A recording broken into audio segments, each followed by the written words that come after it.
Now you know what you have on your badge. Good morning, everyone. My name is Steve. I'm British, so I'm going to start with an apology, a very British apology, for bringing the most boring subject you've ever heard into Falling Walls. It is important, but it is boring. We need to break the wall of inefficiency. I hope by the time I've finished, you will say, it's still boring, it is important, and I'm really glad there are people working on this problem that is not me, right? So what do I work on? I'm trying to help scale a sustainable world. And the world that I investigate is the third of these three pictures behind me. So there's lots of really great science and engineering going on to build us better cars. Cars generate about 1/3 of climate change impacts. There's equally great science and engineering going on to make the buildings of the world more sustainable. That's another 1/3 of climate change impacts. But the last third is hidden. It's the bit that so few of us understand. So part of my job is to spend lots of time walking into factories and working in the industrial system, because that's 1/3 of the impacts as well. By 2050, we know that we've got to be able to deliver all the products that we deliver today, all those cars, tables, clothes, everything. Has anybody worked out what this is yet? I will explain later. This is a product of a factory. It's a little bit of waste that goes out in one of their bins. But by 2050, we have to make all of the products that we make today if we want people to have the same lives and well-being that we have today, and we've got to halve the amount of resources that we extract from the ground and grow. We've got to reduce by 90% the amount of greenhouse gases that we produce to make those products. So those are pretty ambitious goals. That's a big change. And there's lots of really cool technology that will come along and help us solve this problem. I'm doing the other bit, the bit that says, well, what could we do with today's technology? How efficient could we be? So I'm going to start. I'm going to ask you a question in a minute. Think about this. I'm going to ask you to talk to your neighbor about what makes you angry, right? These are the sorts of things that make me angry up here. Now, the picture of the bicycle is because I love bicycles. But the bit I study is the shadow of the bicycle, the bit that we never see. All of those materials and energy and waste and pollution that happen before the moment that we get to see the bicycle. So what makes you angry? For me, 50% of edible food not eaten. Only 10% of processed material reaches the customer. Only 27% of truck capacity is used in the UK, a tiny island with an excellent motorway system. Those red lines are waste, are inefficiencies. Wouldn't it be good if they were a little bit smaller? Can we agree? Because that's what I'm trying to work on. I want to make those red lines smaller. And if you make those red lines smaller, the green lines become naturally bigger, and we can have a great lifestyle without ruining the planet while we're doing it. 6 weeks after you have bought that product, 1% of the weight of everything that we grew and dug up is left in your hands. 99% has disappeared. There is a little bit of green up there, by the way, right? That's the good bit. That's the bit that you're sitting on at the moment. That's the bit that we're living in at the moment. That's the bit of the transport system that got you here this morning. What about the 99? Did you know the number was this big? Are you a bit worried? Because I am. We'd like to change this number. So I'm going to ask you just to talk to your neighbor for 20 seconds and tell them what makes you angry. My favorite answer of all time, a first-year engineering student at Cambridge, a really clever young man. Sir, I've got a great answer. What makes you angry? And he said, the way my brother eats his breakfast.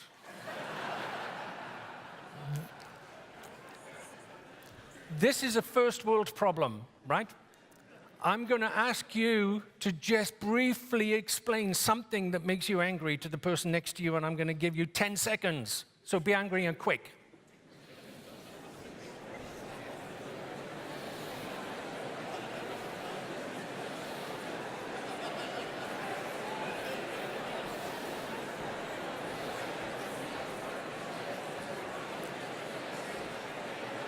Okay.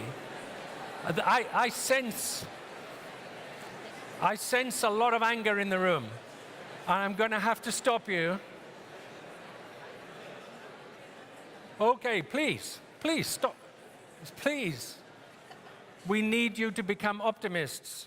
And I'm going to help you become an optimist by explaining some of the output of our research, right?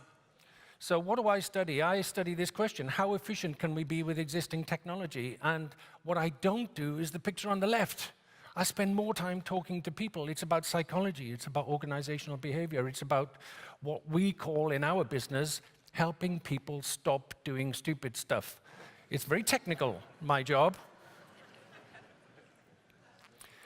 Many of you might think logically, remember, we're talking about energy, water, materials, we're talking about pollution. These are things that cost businesses money.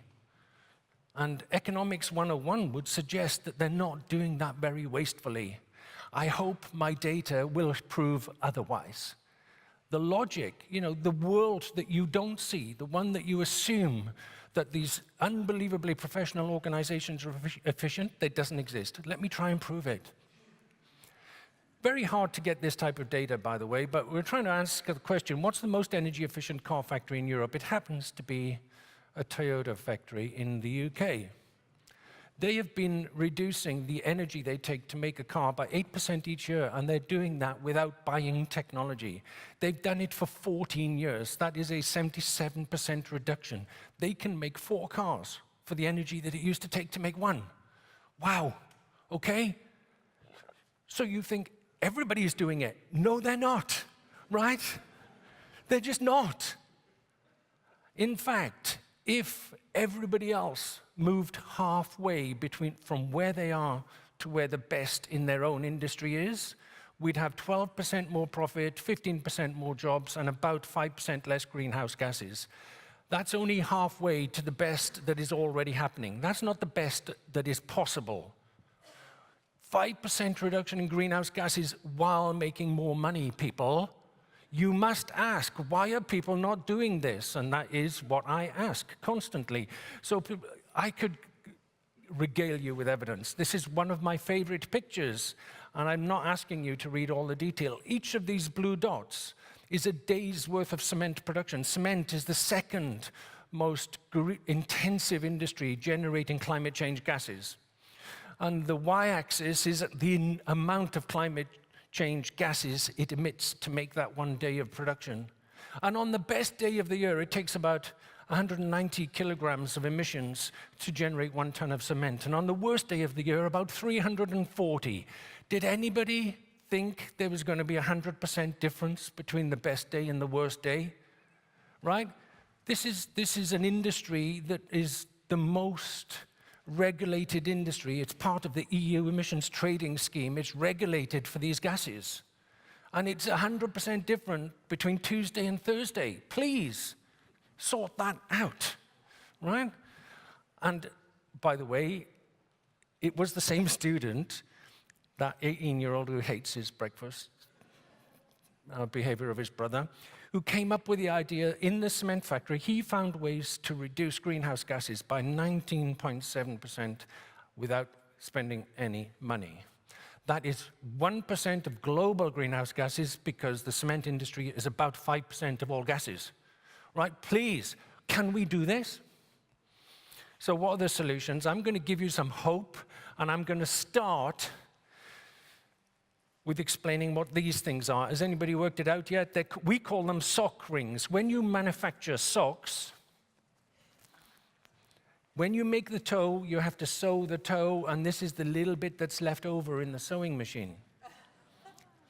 Oh, it's okay, it's very pretty. You've all got one, and it's here to help you memorize. And we very often run exercises, And we run exercises, and those two pictures on the right are examples of things that people have made with these.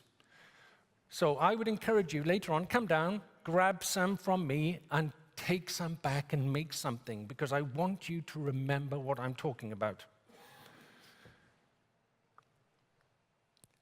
I'm wearing a pair of jeans. I'm actually wearing a good pair of jeans because I know the better factories.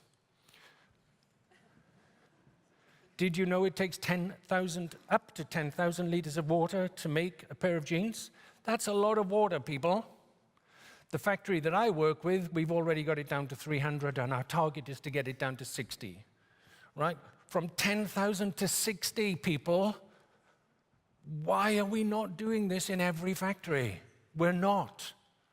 So I want you to be angry and to tell everybody, please change this. And I'm going to give a couple of positive examples. What's possible in the world of cars? So you can look up this car and look at the video. The River Simple car there is a hydrogen fuel cell car. It achieves 1 liter per 100 kilometers fuel efficiency and greenhouse gas efficiency equivalents because it runs on hydrogen rather than oil. That's why the E is up there. Did you know it's possible to have a car that does that? No. So why aren't these things on the roads? People know how to make these things. We have enough technology to be sustainable today. We've got to learn how to bring those things into daily operation. We've got to learn how to stop doing stupid stuff. Here's a story that I really love. Most of the projects I've been describing, I'm personally involved in. Our research center is involved in. This one we were observing.